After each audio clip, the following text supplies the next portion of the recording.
Hola, ¿qué tal mis muy amados hermanos en Cristo? Un abrazo grande para todos ustedes.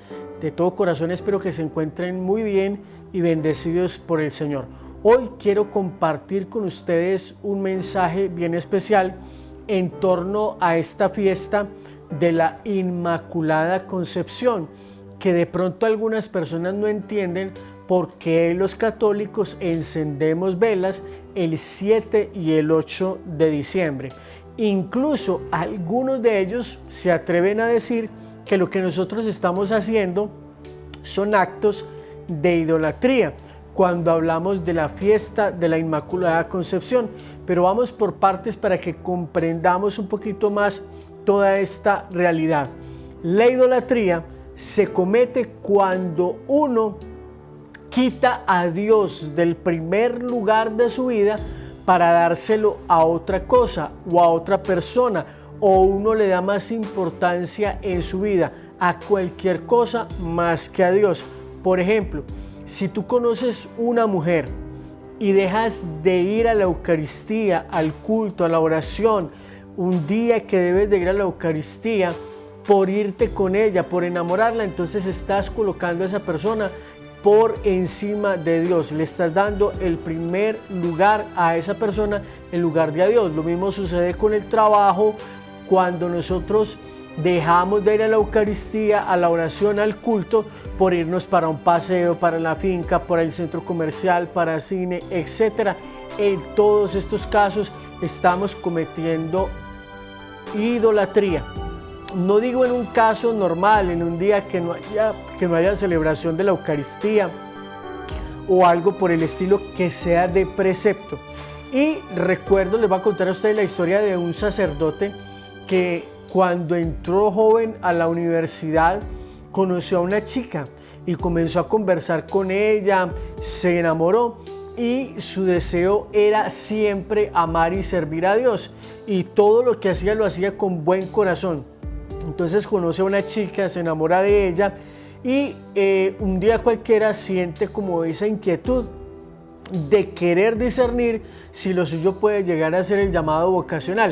Se va unos días para un seminario y le pide al Señor en oración que le hable si él quiere que sea sacerdote, a lo cual él siente un gran silencio y no encuentra pues como una respuesta en estos días de retiro. Cuando sale de este retiro, se encuentra nuevamente con su novia y le cuenta lo que ha sucedido, que había estado en un seminario discerniendo, pidiéndole a Dios sabiduría, etc.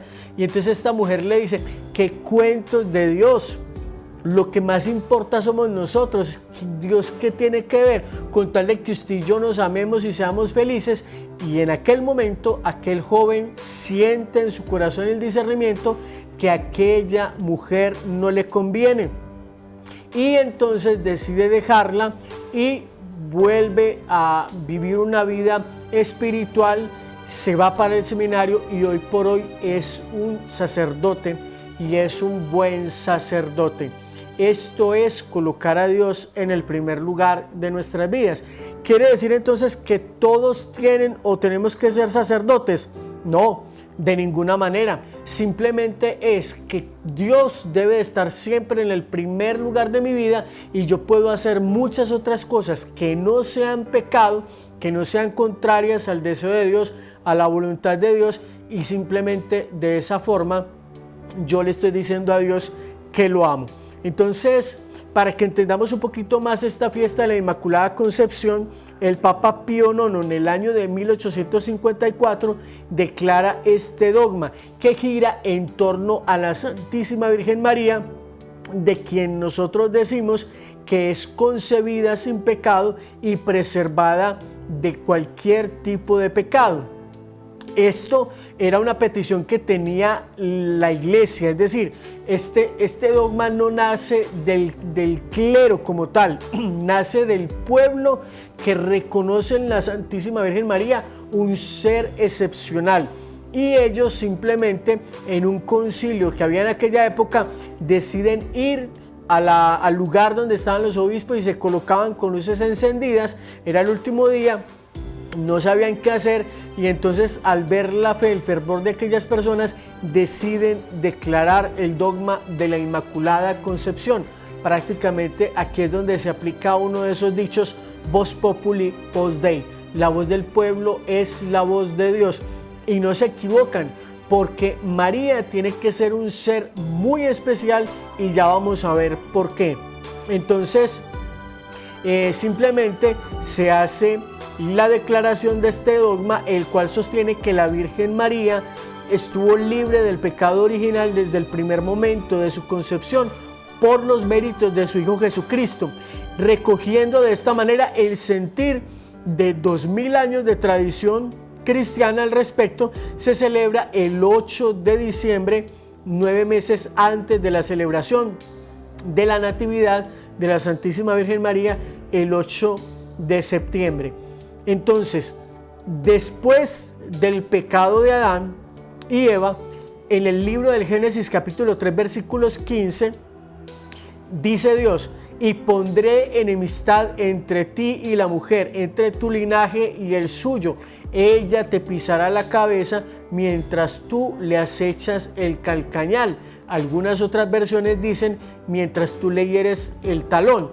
Entonces, este es simplemente lo que nosotros llamamos en la Iglesia Católica el protoevangelio, es decir, el anuncio de una mujer que va a ser totalmente diferente según el corazón de Dios y que su descendencia va a ser definitivamente algo muy grandioso para toda la humanidad. Y más allá de cualquier posibilidad de orgullo y asomo de idolatría, como muchos podrían imaginar que se está cometiendo en torno a la Santísima Virgen María, esta celebración de la Inmaculada Concepción, más que centrarse en la Santísima Virgen María como tal, es centrarse en el actuar sobrenatural de Dios, que de alguna manera nos deja ver que en realidad Él es todopoderoso y lo demuestra al crear un ser que es capaz, por su propio corazón, por su propio amor, por su propia entrega, por su propia humildad, reconocer a Dios y conservarse totalmente pura en su mente, en su cuerpo, en su corazón, de cualquier tentación que el maligno quisiera proponerle. Es decir, que María libremente, en su voluntad, en el ejercicio de su libertad, decide entregarse y amar a Dios enteramente de una manera pura, con un corazón puro y con una rectitud de intención. Y simplemente María tenía que ser una respuesta sobrenatural por parte de Dios ante la caída de Eva, esa primer mujer que fue tentada por el maligno, por la serpiente, y que en lugar de permanecer fiel a Dios, cayó en el pecado, desobedeció la voluntad de Dios, la orden de Dios. Entonces María, de alguna manera, viene a ser como ese dulce en el corazón de Dios, porque ella es la que viene a hacer la voluntad del Padre, a decirle sí, contrario al no de Eva. Y todo esto lo hizo de alguna manera por ser una mujer humilde, sencilla, y gracias a esta actitud de María, que es totalmente contrario al no de Eva, razón por la cual llegaron todos los males a la humanidad. Recordaremos nosotros que el apóstol Pablo en su carta a los romanos dice: por cuanto un hombre pecó, todos se hicieron pecadores, y por uno que es Jesucristo, entonces todos encontramos la salvación. Entonces, la pregunta que nosotros nos podemos hacer aquí, que no es de nosotros como católicos, sino de muchos cristianos no católicos: ¿qué pasaría si María hubiese dicho que no al plan de Dios? Entonces, pensar semejante cosa es poner en riesgo, en duda, dos de los principales atributos divinos. ¿Cuáles son estos? Que uno, que Dios es todopoderoso, y el segundo, que Dios es omnisapiente, que Dios lo sabe todo. Entonces, decir que si María hubiese dicho que no, el decir de algunos no cristianos o no católicos es que, pues Dios se hubiera fijado en otra mujer, y no se dan cuenta que con ese planteamiento simplemente están diciendo Dios no lo puede todo y Dios no lo sabe todo. Entonces, ojo con esto para que lo tengamos en mente, lo meditemos con humildad en nuestro corazón, y de esta manera podemos comprender que definitivamente Dios sabía que la respuesta de María iba a ser sí, pero sin embargo Dios es caballeroso y no pasa por encima de nuestra libertad.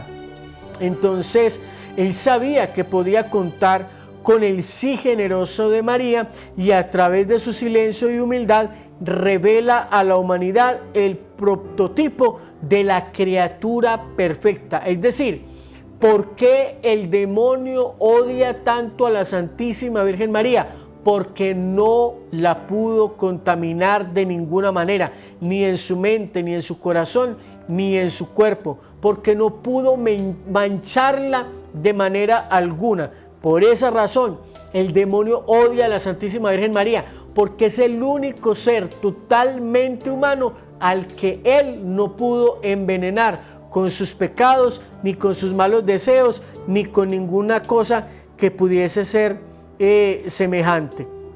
Entonces, simplemente desde allí nosotros poder entender que esta mujer humilde, sencilla, en manos de Dios, está totalmente lejos del alcance del maligno. El Mesías no podría nacer de una mujer cualquiera. Además, Dios podría haber elegido cualquier forma para traer a su hijo a este mundo. Pensémoslo de la siguiente manera: ¿podía Jesús simplemente aparecer en la tierra? Lo podía haber hecho. ¿Eligió esa manera? No. ¿Podía Jesús, como dice la Biblia, que va a venir en su segunda venida sobre las nubes del cielo? ¿Podría hacerlo así? Sí, pero no lo hizo. ¿Podría Dios decir, voy a fijarme en esta pareja humana que es muy santa y voy a dejar que tengan sus relaciones como cualquier hombre y cualquier mujer, y voy a poner mi Espíritu Santo en ese niño y va a ser mi hijo? ¿Podría Dios haberlo hecho también de esa manera?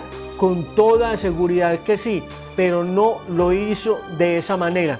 Esto entonces simplemente a nosotros nos ayuda a comprender que Dios eligió una forma sobrenatural para traer a su Hijo a este mundo, libre de cualquier corrupción humana.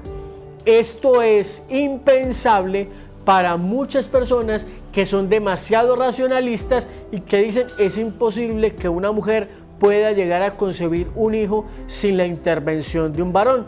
Pues entonces vamos a ver que sea la misma Sagrada Escritura desde el Evangelio según San Lucas capítulo 1 versículos 26 al 38 quien nos dé testimonio de este deseo original de Dios. Nos dice entonces el texto del Evangelio, capítulo 1, versículos 26 al 38. Al sexto mes fue enviado por Dios el ángel Gabriel a una ciudad de Galilea llamada Nazaret, a una virgen, ojo, desposada con un hombre llamado José, de la casa de David. El nombre de la virgen era María, y el ángel entrando le dijo: alégrate, llena de gracia, el Señor está contigo. María se conturbó por aquellas palabras y se preguntaba qué significaría aquel saludo. Y el ángel le dijo: no temas, María, porque has hallado gracia delante de Dios. Vas a concebir en el seno y vas a dar a luz un hijo, a quien pondrás por nombre Jesús. Él será grande, será llamado Hijo del Altísimo. El Señor Dios le dará el trono de David su padre. Reinará sobre la casa de Jacob por los siglos, y su reino no tendrá fin. Y pongan atención a esta pregunta de María, que es muy clave y muy importante. María respondió al ángel: ¿y cómo va a ser esto, puesto que yo no conozco varón? Vamos hacer una pausa ahí para entender algo que tal vez muchos de ustedes no han reflexionado.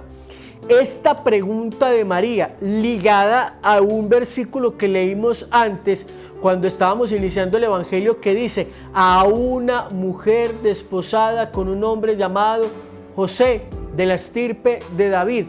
Estos versículos son claves para comprender lo siguiente. María podría haberle dicho al ángel, en lugar de decirle ¿cómo será esto? Porque ese ¿cómo será esto? Puesto que no conozco varón, el que tiene el Espíritu Santo y logra comprender con humildad, se va a dar cuenta del siguiente detalle. María estaba desposada, sí. Fuera comprometida o fuera que ya estaba viviendo con José, ella sabía que tenía un esposo. Entonces ella le podría haber dicho al ángel: a ver, don Gabriel, ¿cómo es que usted se llama? Don Gabriel, usted me puede hacer un favor y puede venir la semana entrante que está mi esposo José, o dentro de un año, para que hablemos con él y le expliques cómo va a hacer eso. O simplemente en esta pregunta de María nosotros podemos comprender lo siguiente. María, a pesar de que estaba casada con José, no tenía intenciones de una convivencia marital con José. Miren que aquí lo dice muy claro. María respondió: ¿cómo será esto puesto que no conozco varón? Es decir, estaba con José, pero esto deja mucho que entender, deja mucho que pensar. A mí me dice que ella no estaba teniendo intenciones de vivir una vida sexual con José. Eso es lo que me dice, porque de otra manera, como les dije, le hubiera podido decir: claro, venga en una semanita y hablamos con mi esposo José y nos ponemos de acuerdo a ver cómo va a ser el asunto. Entonces María es muy sabia. En su sabiduría, ella le hace esta pregunta al ángel, porque no vaya a ser que el ángel de pronto le diga: ah, no, es que María, para eso fue que me envió Dios, yo me voy a encargar de ese trabajito, así como no, moñito, le va a decir María. Pero cuando el ángel le responde, ojo con esto, porque esto todavía tiene más cosas ahí por dentro para analizar. El ángel le respondió: el Espíritu Santo vendrá sobre ti y el poder del Altísimo te cubrirá con su sombra. Por eso el que ha de nacer será santo y será llamado Hijo de Dios. Mira, Isabel, tu pariente, ha concebido un hijo en su vejez y está ya de 6 meses aquella que llamaban estéril, porque ninguna cosa es imposible para Dios. María, después de escuchar cómo es que todo esto va a suceder, le responde al ángel: he aquí la esclava del Señor, que se haga en mí según tu palabra. 2 detallitos para analizar nuevamente ahí. El primero es que si el ángel le dice a María que va a ser él el encargado de hacer el trabajito para que conciba a Jesús, ella sencillamente le va a decir: venga otro día, no me llame, yo lo llamo después. Y si ella hubiese tenido intenciones de otra forma, pues no le hubiera respondido al ángel, como ya dijimos: ¿cómo va a hacer esto puesto que yo no conozco varón? A buen entendedor, pocas palabras. Entonces, María sabía lo que le podía pasar a una mujer adúltera. Es decir, que María resulte embarazada estando comprometida con José, comprometida en matrimonio, y que la gente se dé cuenta, tal vez supongan que es un adulterio, como efectivamente supusieron. Entonces, ¿qué pasaría? Que a ella la condenaban a muerte a punta de piedra. A eso se exponía María y ella lo sabía. Entonces, ¿qué se me ocurre pensar a mí? O María tenía muchísima fe para responderle al ángel que sí, o era muy inteligente y podía pensar como yo en este momento y decir: pues nadie me va a tocar. Si esto es mentira, yo no me voy a embarazar, entonces no hay ningún problema. Y si verdaderamente algo sucede y viene de Dios, entonces Dios se encargará de justificarme ante José, mi familia y los demás. Y efectivamente es así como sucedió. Entonces, qué bueno que nosotros podamos comprender estas cosas, mis amados hermanos, para que veamos en este proceder de Dios algo verdaderamente sobrenatural. Por eso la madre del Mesías no podía ser cualquier mujer, tenía que ser una mujer pura en su corazón. De hecho, dice el profeta Isaías, una virgen dará a luz un hijo. ¿Cómo es posible que una mujer virgen dé a luz un hijo? No hay forma, humanamente es imposible.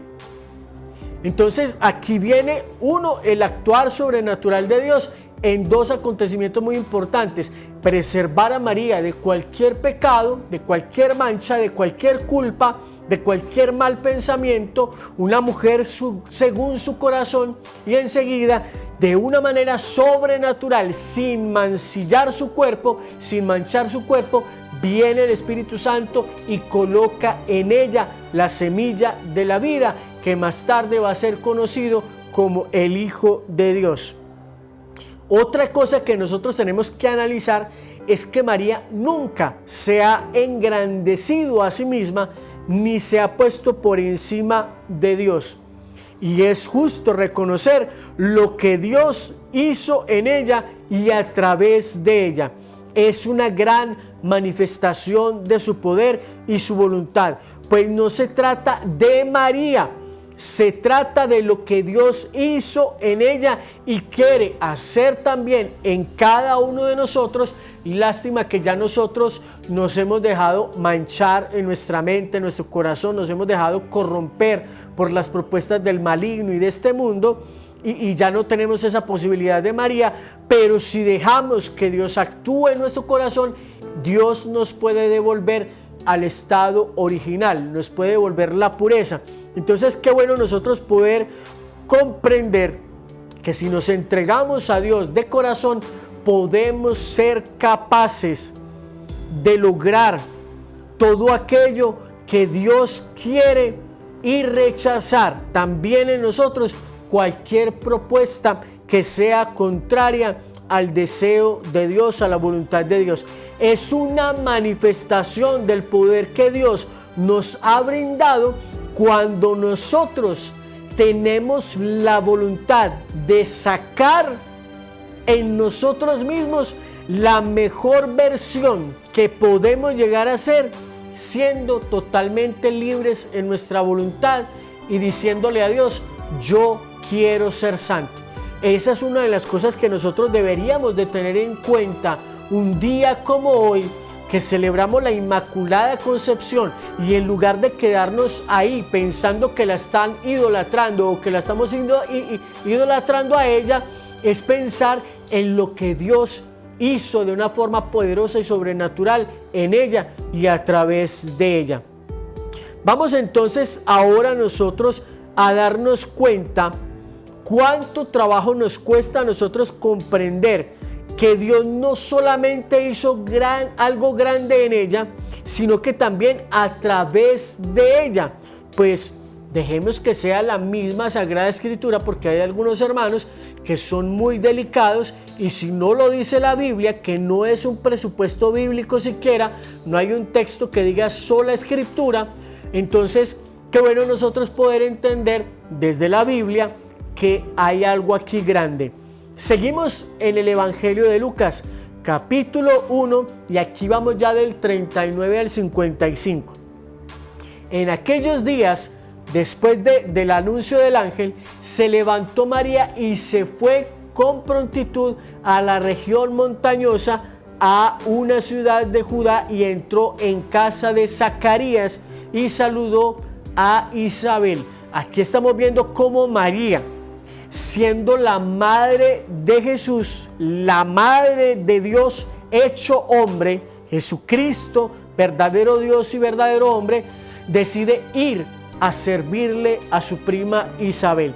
Y sucedió que en cuanto Isabel escuchó el saludo de María, saltó de gozo el niño en su vientre, e Isabel quedó llena del Espíritu Santo. Y exclamando con gran voz dijo: ¿de dónde a mí que venga? Dijo: bendita eres tú entre todas las mujeres, y bendito el fruto de tu vientre. ¿De dónde a mí que venga la madre de mi Señor a verme? Porque apenas llegó a mis oídos la voz de tu saludo, saltó de gozo el niño en mi seno. Aquí ya están comenzando a pasar varias cosas interesantes. Devolvámonos unos versículos atrás. ¿Qué fue lo que le dijo el ángel Gabriel a María? El Espíritu Santo vendrá sobre ti y el poder del Altísimo te cubrirá con su sombra. Por eso el que ha de nacer será santo y será llamado Hijo de Dios. Y esa presencia del Espíritu que se posó sobre María se quedó en ella, a tal punto que cuando ella saluda a su prima Isabel, Isabel inmediatamente se da cuenta que el niño en su vientre saltó de gozo, saltó de alegría. Entonces lo que vemos en esta lectura es que el Espíritu Santo es quien a través de Isabel está manifestando a María: bendita tú entre las mujeres y bendito el fruto de tu vientre. Y además que ella está reconociendo que ese niño que está en el vientre de María es su Señor. ¿De dónde a mí que venga la madre de mi Señor? Y dice, porque fue apenas que ella escuchó la voz, el saludo de María, que dice el texto que ella quedó llena del Espíritu Santo. Entonces ella se dio cuenta varios detalles, que el niño había saltado en su seno. Un niño se mueve, un niño patalea, un niño tal, pero ella supo que el niño que estaba en su vientre se manifestó en gozo. Y continúa diciendo el texto: feliz la que ha creído que se cumplirán las cosas que le fueron dichas de parte del Señor. Y dijo María, atención queridos hermanos, quiero que estén muy atentos a esta parte, porque aquí es donde está el meollo de varios temas alrededor de la Santísima Virgen María que muchas personas no pueden entender o asimilar, dado que les falta espíritu y humildad. Entonces dijo María, ojo, escuchen: proclama mi alma la grandeza del Señor. Se alegra mi espíritu en Dios mi Salvador, porque ha mirado la humillación de su esclava. Desde ahora todas las generaciones me llamarán bienaventurada, porque el poderoso ha hecho obras grandes por mí. Hermanitos, qué bueno que esto, gracias a Dios, quedó escrito en la Sagrada Escritura, en el Evangelio de Lucas, para que podamos comprender varias cosas. Uno, que María no se engrandece a sí misma, ni se está poniendo por encima de Dios, porque ella, llena como está el Espíritu Santo, proclama mi alma la grandeza de Dios. Ella no se pone por encima de Dios. Es más, ella dice, se alegra mi espíritu en Dios, porque Él es mi Salvador. Una persona orgullosa, una persona prepotente, no reconoce que tiene un Salvador. Simplemente dice, yo soy un teso, yo soy un berraco, ¿quién como yo? Igual que algún personaje manifestó por ahí, cuando el otro le dijo, ¿quién como Dios? Entonces, qué bueno que eso lo vayamos teniendo en cuenta. Y dice, porque ha mirado la humillación. Es decir, que María nunca se enalteció a sí misma. Y ella siempre se ponía a los piecitos de Dios. Nunca por encima de Dios. Ni la más mínima ni remota idea de querer ser como Dios, ni nada por el estilo. Humilde, la esclava del Señor. y a su vez está profetizando. Una persona que lee la Escritura y no tiene humildad como la Virgen para entender estas palabras, yo diría, ¿quién es el Espíritu que le está guiando? Porque miren, desde ahora, todas las generaciones, no dice algunas generaciones, dice todas las generaciones me llamarán bienaventurada. Qué tristeza que hoy en día hay personas que cometen errores como estos. Uno, colocar a María por encima de Dios. María no está por encima de Dios. Dos, despreciarla al punto de ni siquiera considerarla ni un poquitito. Hay pastores evangélicos que predican sobre algunos otros personajes de la Biblia que cometieron errores. A veces se predica mucho sobre Pablo, pero Pablo era un perseguidor de los cristianos. Pablo aprobaba la muerte de algunos cristianos, estuvo presente en el martirio de uno de los discípulos, fue testigo y iba a pedir cartas de autorización para perseguir a los cristianos. Entonces, Pablo cometió sus errores. Otro personaje del que muchas veces se predica de una manera que vaya mi Dios. La misma Escritura dice que no ha habido un rey como David ante los ojos de Dios. Y lo más teso es que David cometió un pecado abominable, feísimo, terrible, horrible. Primero, adulterio con una mujer que no era su esposa, teniendo tantas concubinas. Y enseguida, para cubrir su pecado, mandar asesinar a Urías. Imagínense ustedes, y no hay un rey como David ante los ojos de Dios. Entonces, ¿por qué nosotros no bajarnos de esa nube del orgullo y reconocer con humildad lo que Dios ha hecho en María? Y que ella está profetizando sobre sí misma. Todas las generaciones me llamarán bienaventurada. A mí me da tristeza que hay algunos cristianos que en lugar de decir María es bienaventurada, no, María fue un saco utilizado por Dios para darle vida a su Hijo Jesucristo, pero de ahí para allá más nada. Triste eso. Entonces continúa el cántico de María, que se llama Magnificat, diciendo lo siguiente: porque el poderoso ha hecho obras grandes por mí, en mi favor, Él ha hecho cosas grandes por mí. Su nombre es santo, su misericordia llega a sus fieles de generación en generación. Él hace proezas con su brazo, dispersa a los soberbios de corazón, derriba del trono a los poderosos, enaltece a los humildes, a los hambrientos los colma de bienes, a los ricos los despide vacíos, auxilia a Israel su siervo, acordándose de su misericordia como lo había prometido, en favor de nuestros padres y su descendencia por siempre. Así termina la Santísima Virgen María este cántico. Qué bueno que nosotros tengamos entonces humildad y sencillez en el corazón, en varios sentidos.